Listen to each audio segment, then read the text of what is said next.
हरियाणा में और आपके साथ मैं हूं साक्षी शर्मा। हरियाणा विधानसभा के मॉनसून सत्र का चौथा और अंतिम दिन है, लेकिन आज भी विपक्ष जो है वो अपनी पूरी एक स्ट्रैटेजी के माध्यम से सत्र में पहुंचेगा और वहीं सत्ता पक्ष भी विपक्ष के सवालों का जवाब देने के लिए अपनी रणनीति बना रहा है। इस वक्त हमारे साथ सांसद सुभाष बराला मौजूद हैं, भारतीय जनता पार्टी के वरिष्ठ नेता हैं। उनसे बातचीत करते हैं।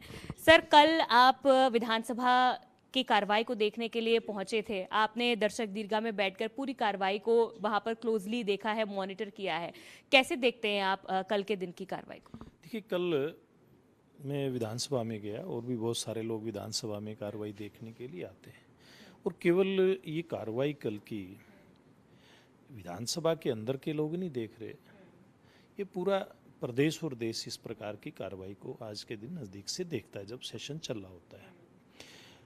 कल क्या देखने को मिला कि कॉलिंग अटेंशन मोशन और काम रोको प्रस्ताव, इस प्रकार के प्रस्ताव होते हैं कि इसमें विशेष रूप से जब काम रोको प्रस्ताव आता है तो बाकी सारे काम रोक करके और संबंधित कोई भी विधायक होता है उसकी बात को सुना जाता है, उस विषय को विधानसभा के अंदर रखा जाता है। कांग्रेस की तरफ से काम रोको प्रस्ताव आया और उसके ऊपर जब चर्चा का जवाब देने के लिए मुख्यमंत्री जी सदन के अंदर आए और जब उन्होंने अपनी बात कहनी शुरू की तो ये स्पष्ट लोगों ने देखा कि कांग्रेस पार्टी के लोग जो अनर्गल बयानबाजी हर मामले में करते हैं, लेकिन जब कोई जवाब दिया जाता है सरकार की तरफ से तो उसको फेस नहीं कर पाते। कल वो सच्चाई को फेस करने की स्थिति में नहीं थे कांग्रेस पार्टी के लोग, और ये देखा गया कि सारे के सारे कांग्रेस पार्टी के विधायक चौधरी भूपेंद्र सिंह हुड्डा उन समेत वॉकआउट कर जाते हैं। ये कोई जिम्मेदार विपक्ष की भूमिका नहीं हो सकती। आप काम रोको प्रस्ताव लेकर के आते हो, आपको पूरी चर्चा में रहना चाहिए। अगर कहीं कोई तथ्य आपको लगता है गलत, आप पॉइंट ऑफ ऑर्डर के तहत अपनी बात कह सकते हैं, उस बात को करेक्ट कर सकते हैं। अगर नेता सदन कहीं ठीक से अपनी बात रख नहीं पा रहे हैं, लेकिन ऐसा नहीं था। मुख्यमंत्री जी ने वो तथ्यों के साथ सारी बात का जवाब दिया और विपक्ष इसका सामना कर पाने की स्थिति में नहीं था, वो वॉकआउट कर गया। ये कोई अच्छी बात नहीं है, लेकिन कांग्रेस पार्टी पलायनवादी पार्टी हो चुकी है। आप देखते हैं कि लगभग 1 साल होने को है, अगले सेशन में आएंगे, 1 साल हो जाएगी, भारतीय जनता पार्टी की सरकार बने। इस 1 साल के अंदर वो नेता विपक्ष का अभी तक फैसला नहीं कर पाए हैं। कांग्रेस पार्टी, मुझे लगता है आज के दिन दिशाहीन की स्थिति में आज कांग्रेस पार्टी आ चुकी है। जिस तरह जो पहला दिन था सत्र का, उस तरह जिस तरह 6 बार सदन स्थगित हुआ, इतिहास में कभी इस तरह नहीं हुआ। एक बार में 6 बार स्थगन, एक दिन में 6 बार स्थगित करना पड़ा। लेकिन उस दिन जो आक्रामक रवैया रहा कांग्रेस का कि नहीं जी आप एडमिट कीजिए, ये तो करवा कर ही रहेंगे, तो कहीं ना कहीं लगा कि शायद संगठन बनने के बाद थोड़ा ऑक्सीजन, थोड़ी एनर्जी कांग्रेस पार्टी में आ गई है और वो शायद विपक्ष की भूमिका अब असल में निभाना चाहते हैं। देखिए, ये तो विपक्ष की भूमिका नहीं है ना। आप इतना शोर शराबा करते हैं, आप ही बता रहे मेरे को जैसे शोर शराबा किया, वो तो सबने देखा भी है। 6 बार विधानसभा एक दिन में स्थगित होती है, वो अच्छी बात थोड़ी है। लेकिन स्पीकर साहब ने उनके प्रस्ताव को स्वीकार किया। जब स्वीकार कर लिया जाता है आपका प्रस्ताव, तो फिर आप सदन में टिक करके सुनते क्यों नहीं है जवाब को?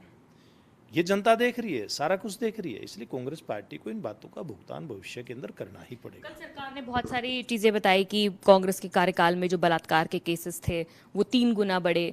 पुलिस की भर्तियों की उन्होंने बात बताई कि पहले लगभग 10-12% हुई थी, उसके बाद जो है अब तक 11 साल के कार्यकाल में 25-26% हो गई है। फांसी की सजा किस तरह सुनाई जाती थी उसका भी जो वाकया है। महिला थानों की बात की कि उस समय एक खुला था, अब इतने महिला थाने, हर जिले में महिला थाने। तो इस तरह के तथ्य जब पेश किए जा रहे थे तब कहीं ना कहीं जो है विपक्ष ने भी अपना जो शोर शराबा है वो शुरू किया और उसके बाद वो इन बातों के बाद वॉकआउट कर गए। नहीं, वो सच्चाई का सामना नहीं करना चाहते ना। देखिए, अच्छा होता, वो शोर शराबे की तो जरूरत नहीं है ना। देखिए, वो स्पष्ट बात सदन के अंदर हो रही थी। सत्ता पक्ष के जितने भी वक्ता बोले, मैंने एक एक वक्ता को ध्यान से सुना, उन्होंने तथ्यों के आधार पे अपनी बात रखी है। भाई, हमने कितना सुधार किया या आज कानून व्यवस्था की वास्तव में स्थिति क्या है, और 2014 से पहले स्थिति किस प्रकार की थी, किस प्रकार से, अगर मैं सदन से बाहर की भी अगर बात करूं, आज हर आदमी इस बात को महसूस करता है कि पूर्व की सरकारों के समय में अपराधियों को राजनीतिक लोगों का यानी कि सत्ता का संरक्षण मिलता था। जब इस प्रकार की बातों के आरोप और तथ्यात्मक रूप से उनके ऊपर लगते हैं तो साक्षी जी उनका सामना करने की उन लोगों के पास हिम्मत नहीं है। आप क्योंकि सत्ता पक्ष ये कह रहा था कि भी हमारे तो गुरुग्राम में सारे जो है वो बड़े मल्टीनेशनल कंपनीज के ऑफिसेज हैं, लेकिन वो कह रहे हैं कि भी जी सारा व्यापार धंधे जो है वो पलायन कर रहे हैं, अब वो सब गुरुग्राम से नोएडा शिफ्ट होना चाहते हैं क्योंकि कहीं ना कहीं अनसेफ फील करते हैं वो लोग। वहीं इसी के साथ उन्होंने बहुत सारी बातें भी की है कि लोग जो है महिलाएं जो है वर्किंग कल्चर जो है वो 2014 के बाद से कम हुआ है, महिलाएं बाहर निकलकर काम करना कम पसंद करती हैं क्योंकि वो कहीं ना कहीं अनसेफ फील करती हैं। तो कुछ इस तरह की भी बातें हैं जो उन्होंने रखी। एनसीआरबी के आंकड़े उन्होंने रखे जो कहीं ना कहीं सरकार के आंकड़ों से थोड़े विपरीत थे। देखिए वो एक मनगढ़ंत आंकड़े भी तो कई बार रखे जाते हैं ना।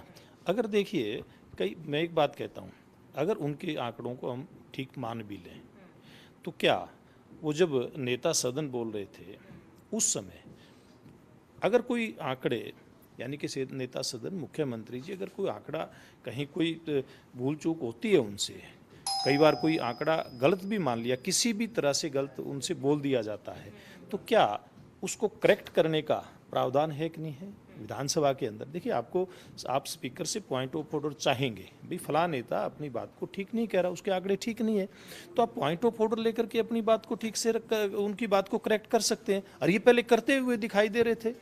कल मैं भी देख रहा था इस प्रकार की बातें सदन के अंदर दिख भी रही थी। पॉइंट ऑफ ऑर्डर एक बार नहीं कई बार स्पीकर साहब के द्वारा उन लोगों को दिया गया, उसके तहत टाइम दिया गया, तो आपकी जिम्मेवारी बनती है अगर कहीं कोई मान लिया किसी से कोई भूल चूक होती है, गलत कोई आंकड़ा आता है तो आप उसको ठीक करो।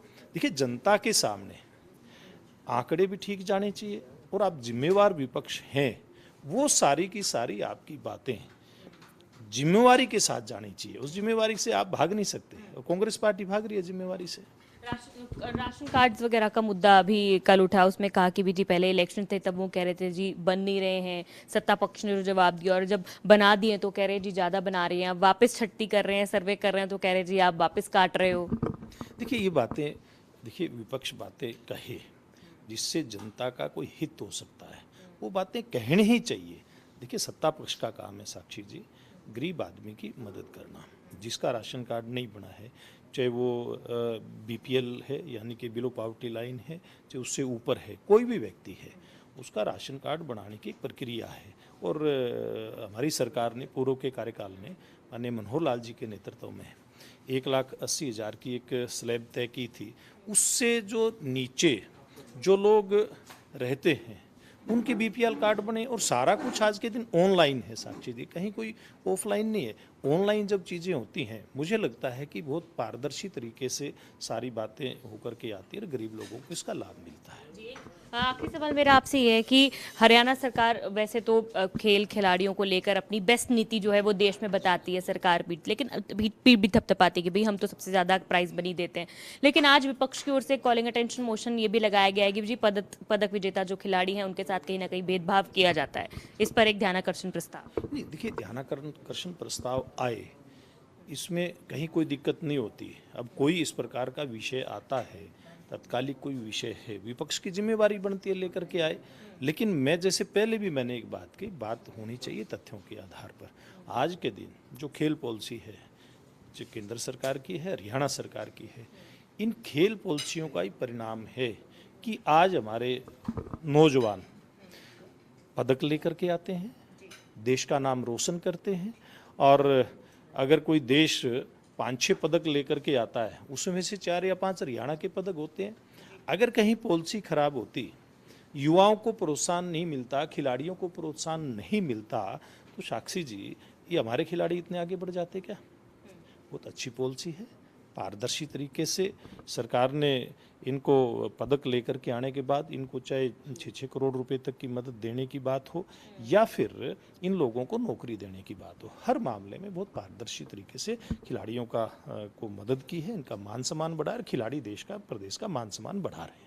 बहुत शुक्रिया बातचीत करने के लिए। तो सांसद सुभाष बराला बातचीत कर रहे थे और उन्होंने साफ तौर पर ये कहा है कि विपक्ष जो है वो दिशा विहीन है, नेतृत्व विहीन है, कोई मुद्दा नहीं है। हालांकि कई मुद्दे विपक्ष ने सदन में उठाते हुए नजर भी आए हैं और सत्ता पक्ष ने मजबूती के साथ उन सभी सवालों का जवाब भी दिया है। कैमरा पर्सन अमित के साथ साक्षी शर्मा, इंडिया न्यूज हरियाणा, चंडीगढ़। तो बड़ी जानकारी इस बीच आपको दे रहे हैं चंडीगढ़ से, जहां मॉनसून सत्र का आज चौथा और आखिरी दिन है और इस दौरान सत्र को लेकर बीजेपी सांसद सुभाष बराला का बड़ा बयान। विपक्ष काम रोको प्रस्ताव लाया। सुभाष बराला ने कहा इंडिया न्यूज से बातचीत में, प्रस्ताव पर विपक्ष ने ठीक से चर्चा नहीं की। प्रस्ताव तो चर्चा के लिए लाया गया लेकिन चर्चा नहीं की गई। विपक्ष बार बार वॉकआउट कर रहा।